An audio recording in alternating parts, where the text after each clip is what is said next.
There was a young boy who came from a large family. One of those really low-class families where no one really takes care of the kids and they just kind of wander off in the street in packs. But he'd been too hungry for too long, and so when he was very young, he slipped across the Dragon Wing Bridge and into the labyrinth. And normally that would mean the labyrinth would swallow him up and have him for lunch, because that's what evil forests do. But this labyrinth saw something in this child and left him alone and even protected him, even provided for him. And so by the time he was 8 years old, he had figured out how to spear rabbits, and he was carrying game back into capital across the Dragon Wing Bridge and feeding a lot of other people, a lot of hungry little kids. He was a brave little boy. But he always had to contend with the troll when he passed over his home on the bridge. It seemed like the troll had a radar for young boys that had rabbits or a knife or lunch money that he could, pull their ear and push them around and take from them. And the troll wasn't really a troll, he was just a man. He had once been a brave, handsome young man who went off to war, and he fought against the Anatoms and the wars to push the giants back into the mountains, and he'd been maimed badly, and he'd gotten sick, and he had the pox that rippled his skin up, and he did look like a troll, but he hadn't always been that way.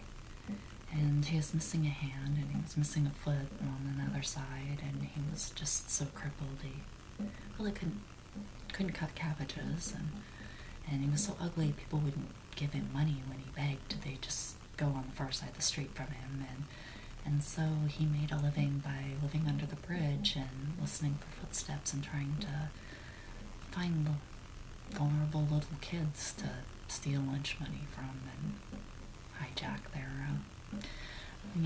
shepherds. He'd jump up and grab one of their goats or their sheep, stuff like that.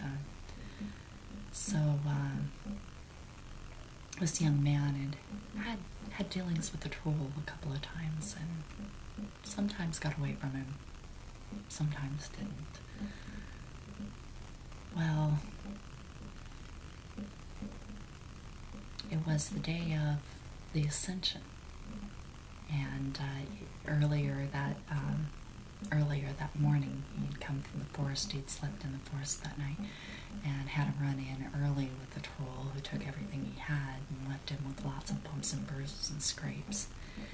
And he joined the thronging crowd, and kind of delighted looked at the gorgeous prince, being carried in pomp and circumstance through the streets. He was also on the guard for pirates, because during the Ascension, when every little boy in town becomes a pauper for a day in hopes of being kidnapped, the pirates raided and took every little boy that they could stuff into a ship, and they took them into far lands and sold them into slavery. It's just a part of the system. They pretended that the king was always the previous king's son, but never was. It's the system to take a young boy and dump him off into the streets and kidnap a pauper and raise him to be king. There are reasons behind that. I can kind of understand it. It causes the king to be connected to the people and have compassion for the poor, and not to be inbred, and to have every king is handpicked by the Draconians for tenacity and survival skills and intelligence and maturity.